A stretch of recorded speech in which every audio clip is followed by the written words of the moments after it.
Hi, everyone. I'm a bit intimidated following all these amazing presentations, and I look forward to watching them again. So my name is Marianne, and I'm presenting from the unceded territory of the Squamish, Tsleil-Waututh, and Musqueam. I'm a dental hygiene professional interested in dental inequity among Indigenous populations, particularly those on reserve.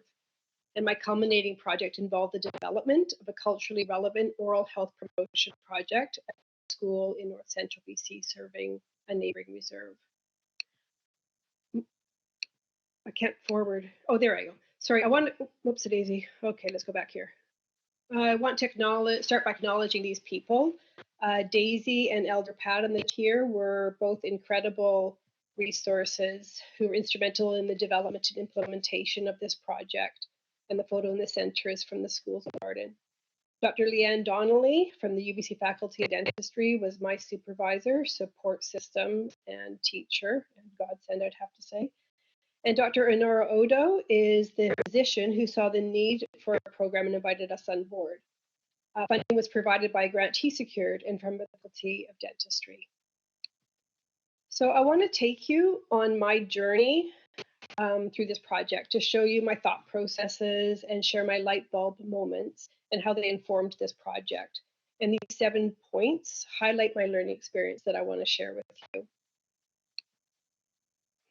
So prior to anything, it's important for me to share my social location. And this is just a photo of me getting my black stripe in Taekwondo for my master last September, which is another project I've been working on the last 4 years.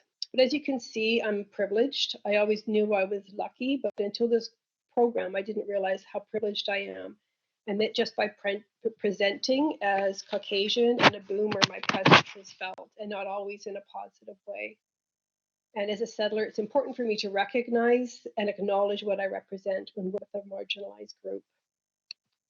So as I've said, I'm curious about dental inequities, particularly among First Nations living on reserve. DMFT up here in the corner is abbreviated for decayed, missing, and filled teeth. And you can see 3 categories here. And up until around the year 2000, there was no data available for those Aboriginal living on reserve because the Canadian Health Measures Survey only collected data for off-reserve and non-Aboriginal. And I think it's important to mention this because it's to our lack of awareness to the inequities of care for on-reserve. And it was in 2009-2010 that the First Nations Information Governance Centre did a comprehensive First Nations oral health survey.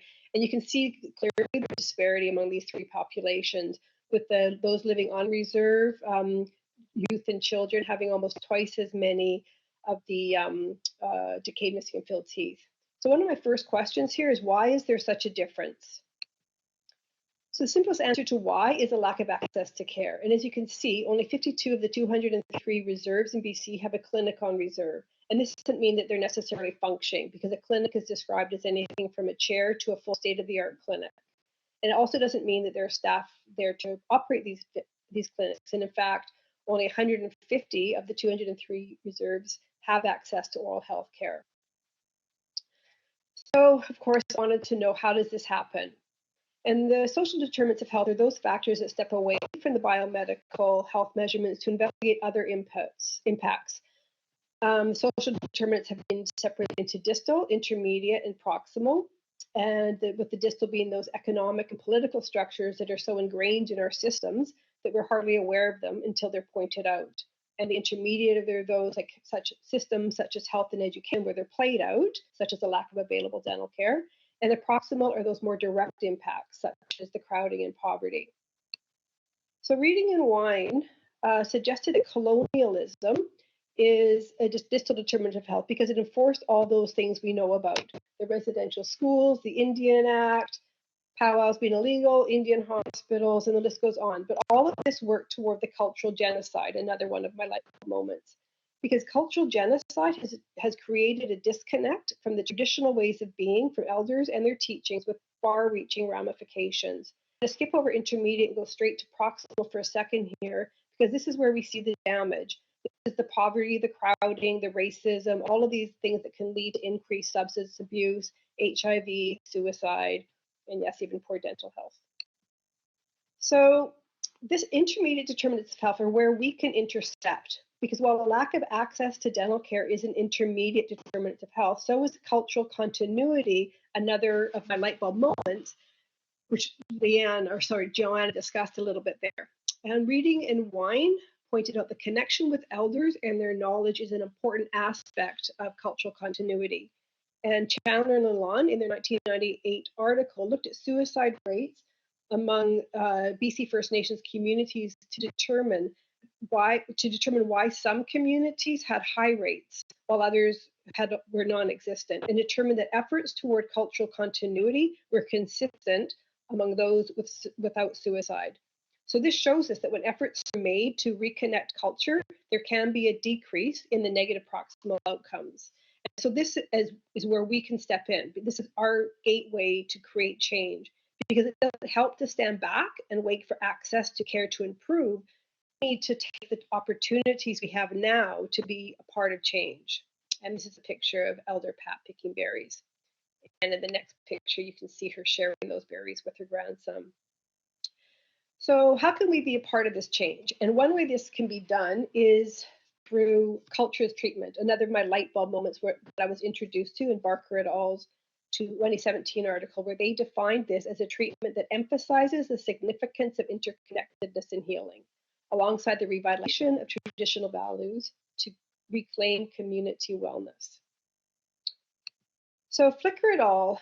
Brought Indigenous artists to Indigenous youth in an HIV education program to great success. And they observed that the youth involved in that had more learning through learning traditional art forms such as carving was a great way to learn about and reclaim parts of their heritage. And this is just one example of how health promotion can be used in cultural recognition. So right now you might be asking, what does dentistry have to do with HIV or suicide? And I'd say, well, nothing and everything. Because if we can approach oral health promotion from a culture as treatment approach, we can be a small part of the bigger impact, which is reconnection to culture. And in 2010, Lawrence recommended that to improve and ultimately maintain the oral health of Aboriginal Canadians at a level comparable to non-Aboriginals, the adoption of a holistic strategy that reflects Aboriginal culture and worldviews and recognizes traditional health practices is required. And so this is sort of that whole sentence shows my feelings in all of this. So I want to spend the last couple of minutes sharing the program that we came up with.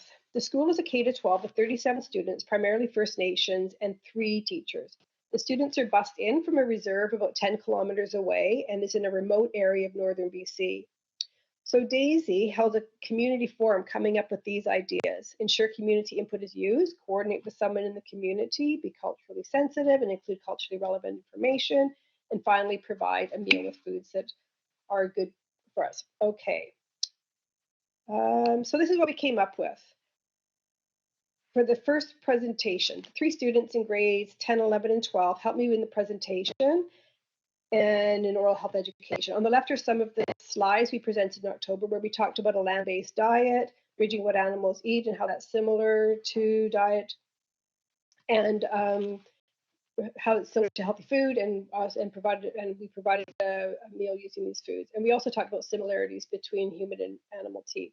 In the upper is where you can see we brought in bamboo brushes that we requested after I bought a bunch of plastic toothbrushes in. And then we also did some experiments. There's some plaque that we made and some eggs. And this sort of gave us an opportunity to link in any science curriculum. So after the first presentation, Elder Pat came on board with her knowledge and commitment to this project, and the youth cannot be adequately expressed. She and the 3 students will take the project on as their own with continued support from the UBC dental faculty. And the students will present a modified version of the original presentation, and Elder Pat will discuss any traditional medicines used for sore throats and toothaches, and she'll also translate some dental terminology into the carrier language. So what does all this mean? Cultural reconnection is an important aspect of improving dental health, improving health of Indigenous peoples. Our distal determinants of health and some of the intermediate ones are difficult to dismantle, so who knows when access to care will improve. But that doesn't mean we stand still and wait for change. Oral health care professionals can change the way we work with Indigenous communities to put emphasis on culture first, and connecting youth to elders can be a part of the efforts toward cultural continuity with the side effect of improved oral health. So I'd like to end off by thanking the children of the school, the youth I worked with, and the admin staff who were so supportive and helpful. I'm not sure, I think that's done. Oh, thank you so much, Marianne. That's awesome. Thank you so much. Okay. Does anybody have any questions for Marianne? Oh, it looks like Manveer has a question. Go ahead, Manveer. Can you hear me? Yep. Okay. Hi, Marianne. Nice to reconnect. I loved this presentation. It really tugged on my heartstrings. Being a fellow dental professional, I think I had a question in regards to your experience working with the younger children at the school. So when I was an undergrad, I volunteered with the Dental Mission Project, and we went out to the Anaheim Reserve and provided about 4 days of dental treatment. And so, when you're speaking with middle-aged or elders, you hear a lot about what they've gone through, what their ancestors before them have gone through, and what sort of their story is. Do you find that the younger children are really brought up with that sort of being in those values and stories being instilled in them, or is there a bit of a disconnect? I can't really speak to the nation and the reserve that we were working with. I know in that community there is a big drive to reconnect elders to youth in order to sort of share their knowledge. So I'm not sure if you're asking, or did I notice, or in that particular community, that there was a disconnect from culture? Is that what you're asking? Or? Yeah, I'm just wondering if you feel, if just even through generations, you thought that there was a disconnect in connection to culture.